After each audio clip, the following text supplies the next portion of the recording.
minds should instantly go to Proverbs 31 and the description of, right, what a noble woman looks like, or what a wife that is worthy of pursuit should look like.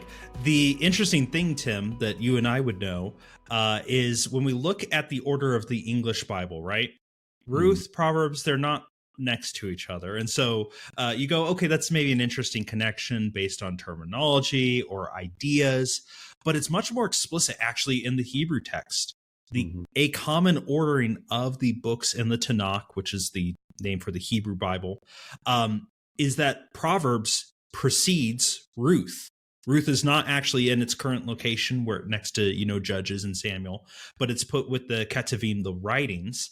And so Proverbs 31 is quite literally the preceding chapters before Ruth. And that's not accidental, right? That seems to be, hey, we have a proverb of what is a wonderful woman, right? What does a noble woman look like? You go straight into the story of Ruth. And I think that arrangement is supposed to show, because here's how it looks like in the flesh. Here is a story of someone living out these ideals and what it looks like. Tim, at least my mind goes to in Proverbs 31, right? The idea of the reputation in the village and the reputation in the gateway to the village. That's a scene that's about to come up in this book in the next chapter. And I don't think that's accidental. We're seeing the proverb played out in the real life of Esther. At least that's the connection I see. Would you agree with that? Yeah, I do. And it makes me think, Brian, as we consider the plight of Ruth comes to Bethlehem. Her reputation is unknown, but it's almost as though Boaz realizes it had to have happened this way. Like, let's just run a scenario where maybe the kinsman redeemer sees Ruth and Naomi and says, okay, well, I'll redeem them. Or maybe Boaz does from the beginning. Well, that stigma is still going to be attached. Unless there is a demonstration of Ruth's faithfulness in the midst of adversity, people aren't going to be able to see what kind of woman she is. In other words, it gives Ruth a chance to prove herself within the narrative. She faces adversity. She faces an incredibly difficult situation where she's starving, she's desperate, she has no status, she is Ruth the Moabite. But in the midst of those obstacles, she continues to demonstrate her faithfulness. And even when we think of Proverbs 31, right, the essence of a Proverbs 31 woman is a woman who fears the Lord is to be praised. And that's what we see with Ruth. Even though she's a Moabitess, she's a woman who fears the Lord. And because of that, God's faithfulness is displayed to her.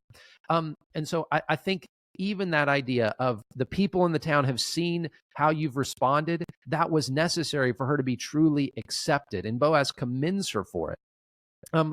I also think it's interesting, Brian, that Boaz here in his response, he tells her, do not be afraid. So you have these terms of endearment, my daughter, but then he says, do not be afraid. And I don't think we should miss this. Ruth had reason to be afraid. Yeah, a lot could go wrong here, right? Yeah, I mean, in so many ways. Perhaps Boaz, maybe he's a nice guy in the field, but maybe when you give him a chance, maybe he would take advantage of me. Or maybe he would take advantage of me physically and then just leave me behind and not marry me. Or perhaps someone else might see me and it would ruin my reputation. And Boaz realizes she has put all of her hope in his response. And so he looks at her with compassion and reassures her, saying, do not be afraid. Don't be afraid. I will respond. And if this person does not take his right of redemption, then by the name of the Lord, he takes an oath, just as Ruth did in chapter 1. An oath by the name of the Lord, as surely as the Lord lives, I will do it. And then, Brian, I'm interested to hear your thoughts on this as well, because I see here that Boaz is intentionally thinking about the legitimacy of this entire thing. He considers how the elders will perceive her. He considers that, hey, I have to go through the proper channels of checking with this other person, making sure that he doesn't want to redeem Ruth so that then I can do it and everything is above board. Because, of course, the alternative would be, well, let's say Boaz says, nope, I'm going to do it. I'm going to do it without asking. I'm going to do it without consulting. Well, then this guy could come back in the 11th hour and say, no, I have the first right, at which point the plan would be thwarted as well. So every single part of this is intentional. We see Boaz thinking of Ruth, we see him caring for her, and we see him wanting to make sure that there is no question at all as to the legitimacy of their marriage. What are some things that you see here? Yeah, I see an important point of Boaz's character that's already been hinted at, but being brought out here, that he is not willing to shortcut God's plan. And I think that's an important thing we need to not skip over. We live in a culture that values expediency and values results. And the Bible, time and time again, stresses that it's the means, not just the end, that require careful attention. We can't shortcut the plans of God. We can't just accomplish God's purposes through means alien to God's character. And Boaz says, look, there's a legal hiccup. I can't just do this thing. Now, he's a man of influence. He maybe could force it through. But if one of the key points in the story is Ruth trying to find legitimacy in society as part of it, no longer as an outsider, but now an insider, that undercuts the goal if we just skip past, right? If we skip past the kind of awkwardness of I have to ask someone else first if they want to marry you, right? I'm reminded, and this is slightly off topic, but G.B. Caird has a quote that has always stuck with me about this idea, and I want to read it for us. And he's speaking of Jesus in the temptation in the wilderness. We'll talk about it, but there's an analog here. He says, a man of fervent and dedicated spirit, feeling himself called to liberate the oppressed and to establish the reign of justice and peace, would be open to three types of temptation: to allow the good to usurp the place of the best, to seek God's ends by means alien to God's character, and to force God's hand by taking shortcuts to success. And these are the three temptations that Jesus faces in the wilderness in Matthew chapter 4. I think those temptations apply throughout the Bible in a myriad of stories, and I think this is one of them. Couldn't Boaz be tempted to go, I do want to marry her. Here's a beautiful woman. It will bring legitimacy. It'll help salvage the reputation of my family. Who cares about that kind of annoying little legal hurdle that there's someone else that has first right of refusal here? God certainly seems to be blessing this, so let's just take the shortcut. Why not? We see that he recognizes, no, I will follow God's plan wherever it leads. He even says, if that guy marries you, so be it. Right? There's no hint of like, I'm going to fight it, I'm going to contest it, because our love, this would be the modern retelling of it, right? Because our love just can't be constrained by rules. He goes, no, I will follow the will of God. I will be faithful. If I have the opportunity, I will eagerly accept it. And if not, I will step aside. In either case, Ruth, you will now be part of this community. You will be an insider, right? If the other gentleman takes this right and marries her, great. She has still accomplished her purpose, and Boaz recognizes that. He's not willing to put his own needs in front of her needs or in front of the plan of God. And so I think that's significant. We've already seen, and we keep adding to it, Boaz, in a time of wickedness and self-centeredness, is a exceptional character, as is Ruth, which I think, Tim, is why we both keep coming back to the story as one of our favorites. These are real people, but people that seem to be following after God with whole hearts and stand outside of kind of their cultural milieu and standards as better people than we would expect. It's fantastic. Now, moving ahead, Tim, if it's all right, to verse 14, we get the kind of move to the next scene. So Boaz, in 13 rather, says, stay the night. Why does he say stay the night? I want to come back to that. In 14, we get she does. She lays down at his feet until morning and gets up when it's dark and Boaz rather says, don't let it be known a woman came to the threshing floor. Now, why did he ask her to stay the night? The modern conservative answer is because it's dark and it's dangerous. We did talk about that. Threshing floors can be places of danger, right? They're outside the city. There are wild animals. There are robbers. Maybe not safe for her. And that's, I think, a very valid reading. Did something happen? And is that a problem if something happens when he asks her to stay the night? There is something odd, Tim, and we mentioned this before we started recording in verse 14. We have what's called a kativ kare issue. Now, listeners, you might be going, what the heck is that? Well, Hebrew originally is written as a consonant-only language. There are no vowels, or at least not in the general sense that we mean them, vowels in the Hebrew alphabet. Instead, we have vowel pointings. Well, what happens is we have the Masoretes, a scribal family in the Middle Ages, come in and put in the vowel pointings on how to read it. But occasionally, the consonants don't match what they say you should read here. The consonants seem to indicate one word, but the vowels for a different word will be put in. This is what's called a kativ kare issue, what is written and versus what is said. So you are always supposed to interpret based on what is said, the kare. Tim, she lays down at his feet, plural. That seems to be very non-sexual. That's just a location, a locative, right? She just sleeps there. Mm-hmm. What if I told you, though, the consonant's written there, it's feet, singular. Feet, singular? That's not grammatically correct in English. It's foot, which is a clear euphemism. Mm-hmm. That's what's actually written in the consonantal text. It is written kare with the vowel pointings for feet. What do you make of that? And how do we handle this as kind of modern Christians looking back at the story? Yeah, great question, Brian. The way I look at it is that rabbis for a very long time have been having exactly the same discussion that we are having now. What on earth happened at the threshing floor with Boaz and Ruth? So there's two different readings, right? There is the reading that's in the text. There's the corrected reading, or the way that someone interpreted that reading. Is it singular? Is it plural? And even if it is singular, what does that mean? Does the fact that she lay at his feet mean that they somehow consummated their relationship at that point?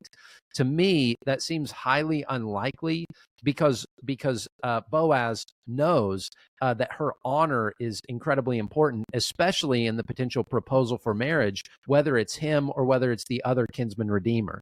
So if we were to read this as some kind of sexual encounter, then essentially what we would have to do is to say, well, there is this high character woman, this high character man, and in this moment, we would either have to bite the bullet and say, well, they did this, and yet it wasn't dishonoring to God, which to me, I think there's a problem there. I think that the intent is to say there was an opportunity, but she lay at his feet until morning, but got up while it was still dark.